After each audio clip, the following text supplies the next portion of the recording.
Buenos días, bienvenidos a esta primera edición de Noticias Caracol y hoy arranca el primer puente festivo del año, el llamado Puente de Reyes. Alejandra Giraldo es una reconocida periodista en Colombia. Durante años ha presentado distintas ediciones de Noticias Caracol y en redes sociales además miles de personas la conocen por su defensa y amor a los animales. Buenas tardes, todos soñamos con tener mascotas saludables en casa y parte de ese bienestar es la alimentación que les brindamos. Por eso hoy vamos a hablar de comida alternativa.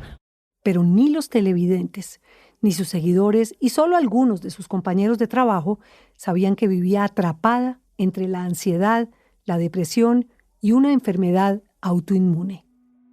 Yo puedo anticipar un ataque de ansiedad porque mis síntomas son físicos.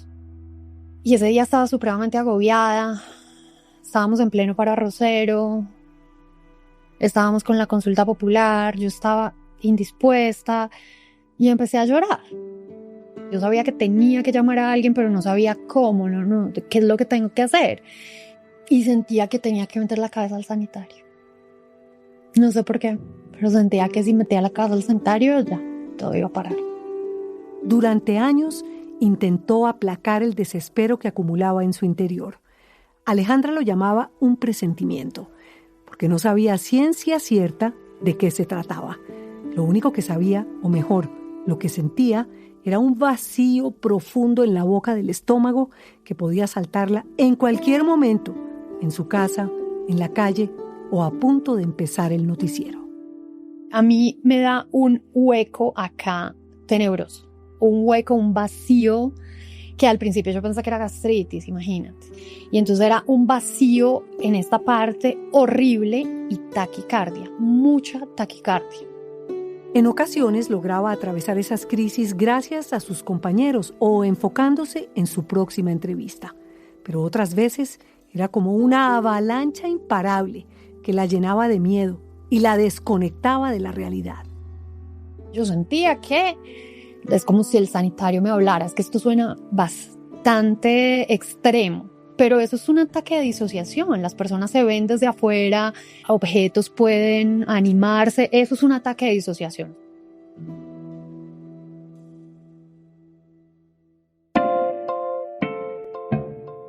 En este episodio hablamos con Alejandra Giraldo sobre la depresión funcional, cómo trabajó durante años sin saber que tenía burnout o agotamiento laboral, y cuál es el camino que ha recorrido con paciencia para intentar superarlo. Las personas se van a enterar hoy de lo que me pasó, porque nadie sabe. Es decir, es una conversación dentro del canal, ¿no? Dentro de los compañeros que cuentan, ay, Ale cayó en depresión, Ale estaba con ataques de ansiedad, pero pues la gente, el público, las personas ajenas a nosotros, nadie sabía. Soy María Elvira Arango y esto es ¡Qué locura!, un podcast sobre salud mental para hablar de lo que no se habla. Este es un lugar seguro.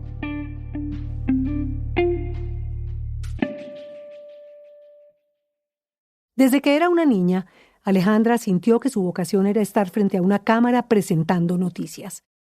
Le apasionaba la adrenalina de los medios y, de paso, estar bien informada. Por eso, además de estudiar periodismo, tomó cursos de presentación en televisión, un oficio que parece sencillo, pero que requiere de mucho talento y disciplina. Siempre soñé con noticias generales. Eso me apasionaba inmensamente. Yo venía cada 8 días de Medellín y tomaba el curso y una de las tutoras que había ahí era una periodista muy reconocida, muy buena. Y entonces me decía, pero es que tú no, o sea, tú para generales no. ¿Por qué no piensas en entretenimiento? O sea, tu prototipo, tu pelo, tu no sé qué, estaba absolutamente encasillada. Y todo lo que hice en mi vida, desde el momento en que entré a televisión en Teleantioquia, en Medellín, todo lo hacía pensando en noticias generales. Pero antes de pisar la universidad, cuando recién estaba por graduarse del colegio, Alejandra fue una de las protagonistas de esos hechos que tristemente son noticia con frecuencia en Colombia. Un atentado. Ocurrió en Medellín, la ciudad donde nació, el 17 de mayo del 2001, en el Parque Lleras. Yo estaba en cine viéndome Mi Simpatía y cuando salimos del cine bajamos al Lleras y llegamos al Lleras a encontrarnos con Marcela, mi amiga, y con sus amigos, y ahí explotó la bomba.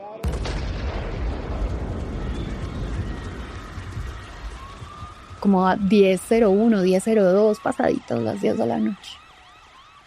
Esa bomba, que la puso la banda criminal conocida como La Terraza, dejó 8 muertos y más de 60 heridos.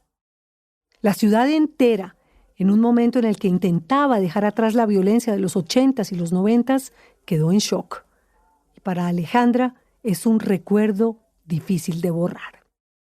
Tal cual en las películas, cuando recrean una escena de una explosión, que todo queda gris y se ven como entre la nube de polvo las luces de las sirenas, de las ambulancias y de la policía. Sí, es bastante confuso y todo pasa en cuestión de segundos. Por las esquirlas, Alejandra tuvo varios cortes en las piernas y en las manos. También su oído derecho sufrió, pero ninguna herida fue realmente grave. Sin embargo, Marcela, su mejor amiga, perdió un ojo a causa del atentado. En ese momento empezaron a aparecer varios síntomas que con los años tomaron más fuerza y llegaron a afectar muy seriamente la salud mental de Alejandra. Principalmente miedos de donde hubiera tumultos. No, yo le cogí susto horrible a eso. Yo estaba muy chiquita, yo tenía 17 años. De ahí en adelante, o sea, yo vine a ir a un concierto en mi vida hasta hace, no sé, hace cuánto que vino Luis Miguel a Colombia. Fue el primer concierto al que yo fui. Pero en ese momento, pues el trauma post-evento, por ejemplo, se manifestaba en que si escuchaba cualquier golpe, cualquier cosa, un avión, pues me asustaba. Pero creo que lo más duro que me dio era tratar de asimilar desde el agradecimiento también, pero desde el cuestionamiento de porque a mí no me pasó nada y a mi mejor amiga hoy no tiene un ojo. Pero como siempre, la vida sigue su camino. Alejandra se graduó de periodista y después de trabajar un tiempo en Medellín, llegó a Bogotá. En la capital, pudo consolidar ese sueño que había empezado a moldear desde la niñez: ser presentadora de noticias. Se hizo reconocida en todo el país y aunque todo parecía marchar bien, la vida le cambió cuando le diagnosticaron Sjögren. El Sjögren es una enfermedad autoinmune, se conoce coloquialmente como síndrome de ojo seco, porque es un síndrome de resequedad. Todas las mucosas se resecan. Los ojos, la boca, los oídos y la piel son algunas de las partes del cuerpo que más sufren con esta enfermedad, pero también ataca las articulaciones y la tiroides. Alejandra, de hecho, desarrolló un hipotiroidismo que aún hoy hace muy difíciles sus días. Los dolores articulares son horribles. El más reciente y nuevo síntoma que me dio hace poco, en enero, fue una artritis.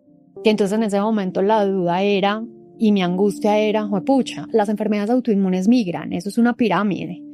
Entonces es muy probable que Sjögren pase a ser lupus o artritis reumatoide. Por causa de esta enfermedad tuvo que explantarse o quitarse las prótesis en los senos que se había puesto varios años atrás. Su cuerpo, explicándolo de la forma más sencilla posible, ataca cualquier elemento extraño que entre, como las prótesis. Y mientras trataba de lidiar con esta enfermedad, se encendieron también las alertas por su salud mental. Yo nunca tuve signos mentales / emocionales antes del diagnóstico. Es decir, yo me sentía supremamente fatigada, pero es que era una cosa que no era normal. De hecho, un día yo me quedé dormida en el semáforo de la 19:100. Me quedé dormida, eran las 3 de la tarde. Yo en ese momento entraba a las 4 de la tarde al canal y trabajaba hasta las 12:30 de la noche. Y me quedé dormida y yo dije, esto no es normal. Alejandra le achacaba esa fatiga a su enfermedad. Pensaba que los dolores en las rodillas o en la cadera la dejaban tan agotada que no estaba descansando bien. Por las mañanas iba a abrir los ojos y eran como arena. O sea, no podía abrir los ojos. Me tocaba llegar con los ojos cerrados al baño y coger las goticas y echarme para poder lubricar el ojo y abrirlo. O en el noticiero, por ejemplo, en ocasiones iba a hablar y sentía que la saliva se hacía tan espesa que la tráquea se le cerraba. Noticia en desarrollo en Noticias Caracol. Y saludamos a esta hora. Andrés, ayúdeme. Sí, claro que sí. Venga, primero yo le doy la mano. Exactamente. Le paso la fuerza. Saludamos a todos los televidentes. Esos episodios se hicieron cada vez más frecuentes. Y en el 2024 llegó un momento de quiebre en su vida. Por un lado, se sentía cada vez más abrumada por los dolores, los medicamentos, las madrugadas o trasnochadas a trabajar, y también por la muerte de Napoleón, su perro, que la acompañó durante 11 años. Cuando Napoleón se va, pues yo entré en una tristeza profunda, muy profunda. Y yo no quería hablar con nadie, yo no quería responder mensajes, yo venía y trabajaba en automático. Pero cuando se acababa el noticiero, nosotros tenemos unos turnos y nos debemos quedar de guardia en el noticiero. Entonces mi guardia era hasta que las compañeras del mediodía estaban listas. Pero yo no salía al estudio, yo me quedaba a oscuras en el estudio, escondida, porque yo no quería hablar con nadie. Desafortunadamente es muy común, como le ocurrió a Alejandra, confundir el cansancio y algunos dolores físicos con el agotamiento o el burnout. Aunque, sin duda, su ritmo de vida le estaba pasando factura, esa era apenas una parte de lo que estaba ocurriendo dentro de ella. El doctor Rodrigo Córdoba, médico psiquiatra y profesor, nos explica. Entonces esas cefaleas, los dolores musculares, las molestias gastrointestinales, muchas veces son síntomas ansiosos, pero las personas siguen, porque intentan normalizar o psicologizar las cosas. Como dice el doctor Córdoba, hay una serie de signos a los que se les debe prestar especial atención. El sueño es un bombillo rojo, naranja, rojo, que se empieza a prender, y alguien que llegue durmiendo mal más de una semana seguramente no va a estar bien. La irritabilidad, es decir, que yo empiezo a golpear la puerta, a tirar las puertas, a darle puños a la mesa o a la pared. Algo está sucediendo allí. Aunque ese nivel de violencia nunca fue el caso de Alejandra, su pareja y sus compañeros de trabajo sí veían con asombro sus cambios de humor. Estaba absolutamente irascible, estaba grosera, pero yo no era consciente. Mi esposo me decía, oye, contestas grosera. Y yo pensaba, está sensible. Pero entonces cuando ya otra amiga un día me dijo no sé qué, y otro día un compañero me dijo, le estás contestando feo. Yo no era consciente, María. Yo no era consciente. Para mí yo estaba normal. Pero las personas que estaban afuera se daban cuenta. Aparecieron también ataques de pánico, a veces en pleno noticiero, donde gestionar las emociones puede ser 1000 veces más difícil que en otro momento. Y como si fuera poco, también microamnesias. Yo llegaba y me sentaba con Andrés, entonces íbamos a arrancar noticiero y lo miraba y le decía, no me acuerdo cómo llegué al canal. Y él me decía, Ale, pero ¿cómo así? Yo le decía, Andrés, no me acuerdo cómo llegué al canal. Yo siempre me venía en carro, pero no me acordaba como de las calles, del recorrido, era como una laguna, como cuando al otro día te levantas después de una fiesta tremenda y tienes una laguna y dices, pucha, no me acuerdo cómo llegué a la casa, pero llegué, quién sabe quién me trajo, y empiezas a reconstruir la película.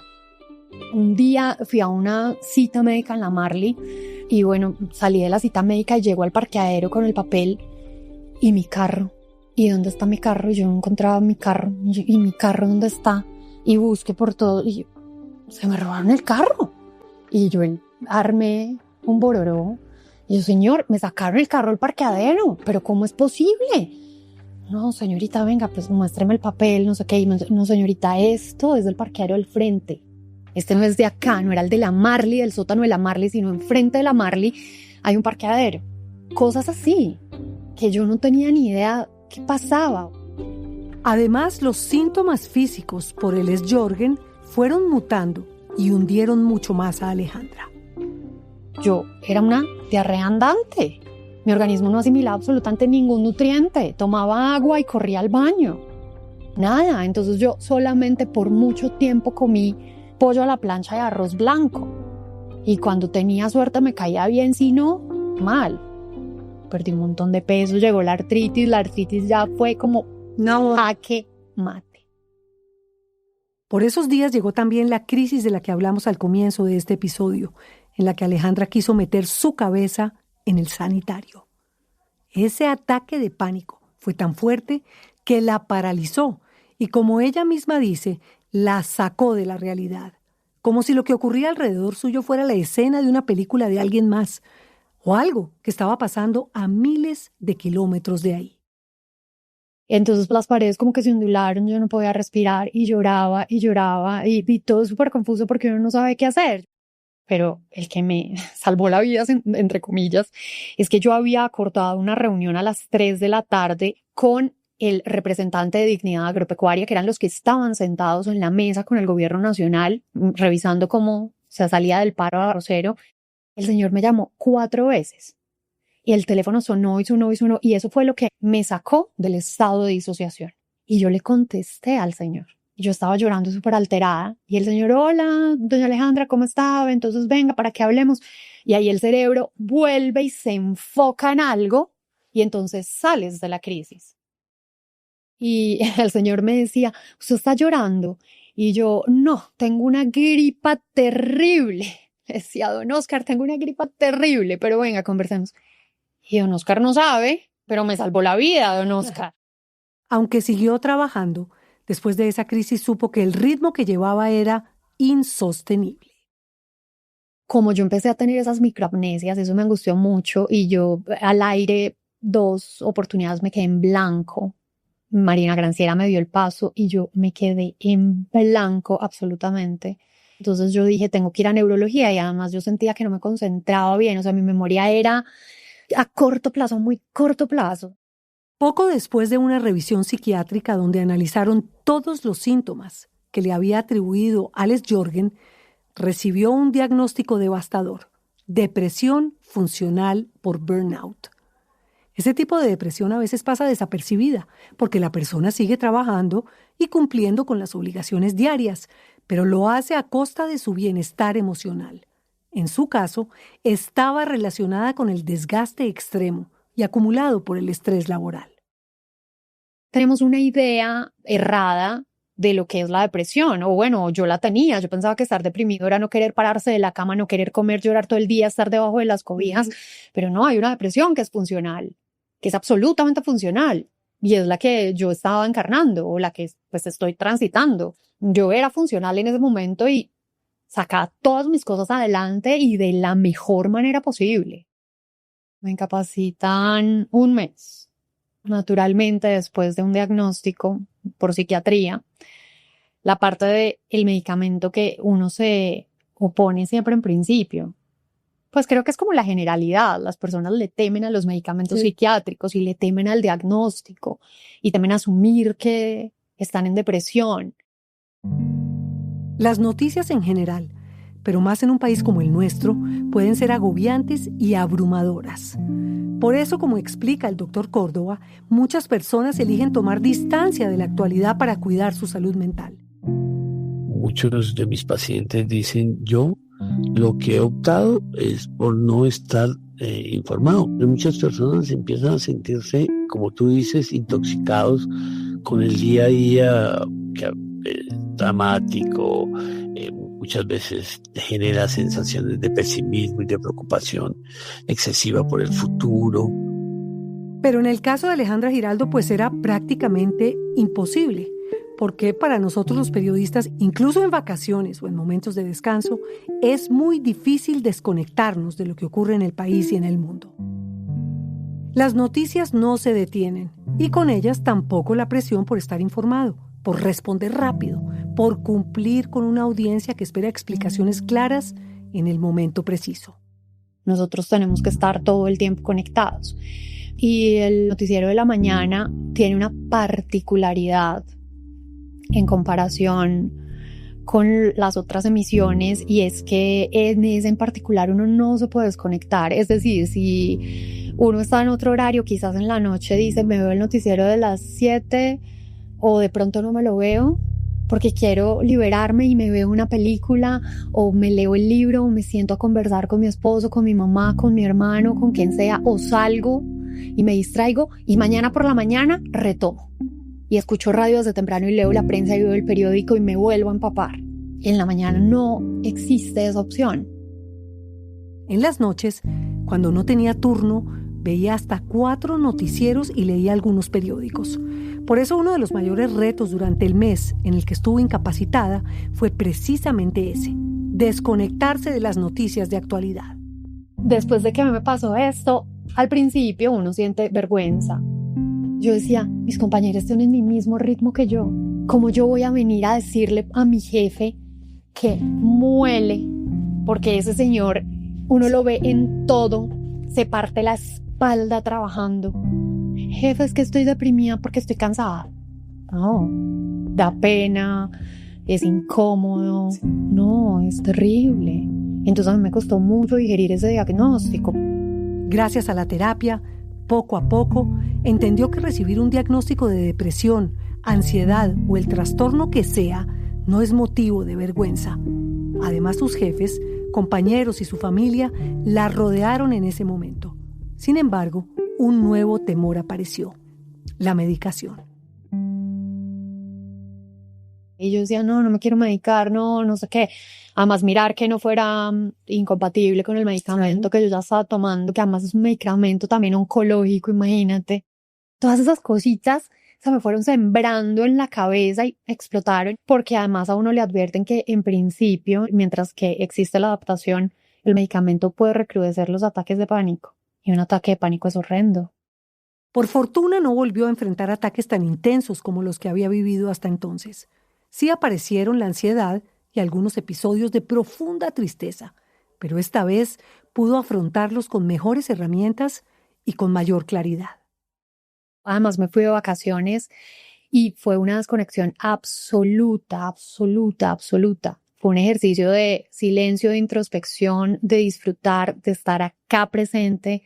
O sea, fue de verdad materializar esa frase de aquí y ahora. Y pues cuando regresé, ya ahí me conecté por los laditos y al retorno tuve ataques de ansiedad ya estando trabajando, pero además sentirme desubicada.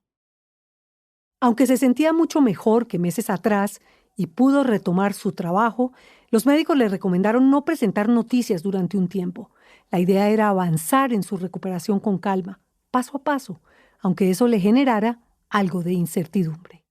Pasar de gestionar 50 cosas en mi cabeza durante una emisión a pensar, ¿qué nota de animalitos hago? Me dio durísimo. Porque además tenemos un tema con la productividad, María, que si no nos sentimos cansados, mamados, con sueño, entonces no hicimos nada, entonces no estamos haciendo nada en la vida, entonces no estamos produciendo. Junto con la terapia, el cariño de sus compañeros y el amor de su familia, hubo otro apoyo fundamental en el proceso de Alejandra: Vita, la perrita que adoptó hace 6 años. Ver la emoción de Vita María cuando vamos a salir todos los días al mismo parque, a hacer el mismo recorrido, a que huela el mismo árbol, orine en la misma parte, uno dice, pero vieja, ¿cuál es tu emoción? Eso, María. Ver la emoción de Vita María cuando nosotros nos despertamos por la mañana. O sea, ya uno se mueve y entonces yo la miro así y yo veo que ella alza la cabeza y mira, a ver si ya nos despertamos. Y entonces cuando yo le digo, hola chiqui, se para de esa cama como un tiro y se nos tira encima. Distintos estudios han demostrado que la interacción con perros puede reducir los niveles de cortisol, que es la hormona del estrés, y aumentar la oxitocina, que está relacionada con la calma y con el vínculo afectivo. Para personas con trastornos, esa presencia constante y libre de juicio puede marcar una diferencia enorme. De hecho, en algunos contextos clínicos se ha comenzado a usar la terapia asistida con animales como complemento a tratamientos psiquiátricos. Y como dicen los expertos, pero en palabras más sencillas, hay días en los que hablar se vuelve imposible, pero un perro no necesita explicaciones para quedarse a tu lado. Y a veces, ese silencio compartido es muy sanador. Solo el contacto Arrunchado, tranquiliza. con Vita ya. Solo el calor tranquiliza, baja los niveles de cortisol en sangre. Entonces ya de entrada hay un beneficio, genera dopamina, porque la expectativa de compartir con un ser, de tener contacto con un ser, ya genera dopamina. Como dice Alejandra, Napoleón y Vita sembraron en ella no solo el amor hacia los animales, sino una forma distinta de ver la vida, más agradecida y, en definitiva, más presente. Fueron ellos los que me humanizaron a mí, no yo la que humanicé a mis perros. Fueron ellos los que sembraron en nuestros corazones, en mi esposo y yo, empatía por otros seres, por la naturaleza, el agradecer, el disfrutar ese paseo que todos los días damos por las mismas calles, viendo el mismo panorama, y a disfrutarlo, y a encontrar cosas nuevas todos los días, a no perder la capacidad de asombro. Es muy bonito.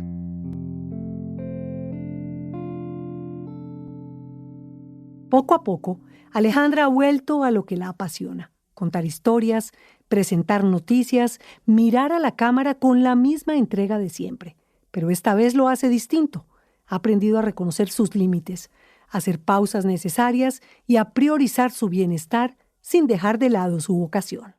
Ya entiendo lo que pasó y agradezco por haber tenido la oportunidad de tener acceso a terapia, de tener acceso a los medicamentos. Uh-huh. Agradezco por las personas que me rodean y que me apoyan. Agradezco la forma como el canal me abrazó, como mis jefes me apoyaron. Mientras avanza en su proceso psiquiátrico, Alejandra también ha notado cambios positivos en su salud física. No es casualidad. Cuidar su salud mental ha tenido un impacto real en su bienestar general. Hoy, su cuerpo responde con más equilibrio y con menos fatiga. Y poco a poco, todo empezará a alinearse y a encontrar su camino. La piel cambió, el pelo cambió, la atención cambió, el sentimiento cambió, la mirada cambió. Pues la mirada, digo, en cuanto a la apropiación de lo que está pasando. No digo que todo sea perfecto, ¿no? Pero lo asumo de una manera diferente. Qué bonita catarsis me invitaste a hacer. Bueno. Gracias, María. Este podcast es impulsado por porquequieroestarbien.com, el programa de salud mental de la Fundación Santo Domingo. La producción es de Silvia Santamaría, la no ficción Boombox y mía. Este guión fue escrito por Juan Camilo Hernández Meléndez y editado por Miguel Reyes. El diseño de sonido es de Pablo Restrepo.